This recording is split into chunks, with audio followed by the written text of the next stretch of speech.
চাৰিওফালে বজাত খনৰ পৰিল গ'ল হেৰৌ কাঢ়ি পাই গ'ল নাতি হা তহঁতে ক'ব পাৰিবি নে সেইদিন কলৈ গ'ল যিকালত তহঁতে কঁকালত গামোচা অনাৰ আগতে টঙালি বান্ধিব জানিছিল উঠ চেপিলে গাখীৰ ওলোৱা বয়সতো দুই হাতে হেংগাম চলাব পাৰিছিল বাৰিষা বাহুবলে সাঁতুৰি দিশও ইমান সিপাৰ হৈছিল মৰচুল খা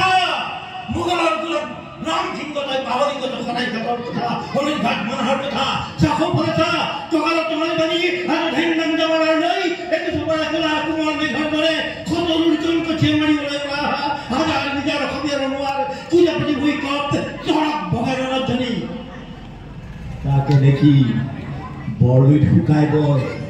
পাহাৰে চাপৰি বাদ দিছে ভৰিৰ ধূলিৰ ধুঁৱলি কুঁৱলীৰ মাজত বালি চন্দাৰ দৰে খোলা তৰোৱালৰ চিকমিকনি ৰণতনিকাত বৰকে আমাজাই নে হিৰৈ গাড়ী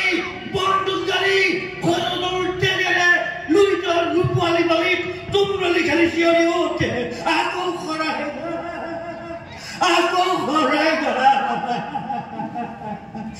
নাই নাই মই সেইজন যিজন হাজাৰ হাজাৰ সমস্যা কাম কৰি অসমৰ সমৃদ্ধিৰ বাবে জপিয়াই পৰিছে সেই বাগিচাৰ বস্তু নহয় কোনো সংস্থান নোহোৱা অসমৰ অফিচে কাছাৰীয়ে বলিয়া ফপৰা কুকুৰৰ দৰে ঘূৰি ফুৰা অসমৰ শিক্ষিত নিবনুৱা ময়ো নাছিল মই মৰাৰ পাছত মোৰ মৃতদেহৰ ওপৰত ধন ধৰি উঠিবি জীৱন্ত প্ৰহৰী হৈ আকৌ ৰংঘৰে দুৱাৰ মেলিব গড় গাঁৱৰ চুপনি চিৰদিনৰ বাবে বন্ধ হ'ব অসমৰ আকাশে বতাহে মহামন্ত্ৰৰে গীত জুৰিব আৰু সেইদিনা লৰানো যায় ৰাইজৰ বিচাৰত ৰাইজৰ কাৰ্যৰাত মৃত্যুৰ ক্ষণকাৰী থাকিব ৰাজ্যত মৃত্যুৰ ক্ষণকাৰী থাকিব সেয়েহে আজি এই মঞ্চৰ পৰা চিঞৰি চিঞৰি কওঁ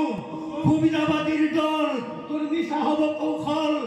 ৰাইজৰ তই সেৱা চুৰ কৰি বঢ়াব খুজিছ বল তোৰ মিছা হ'ব কৌশল তোৰ মিছা হ'ব কৌশল জয় আহোম নমস্কাৰ।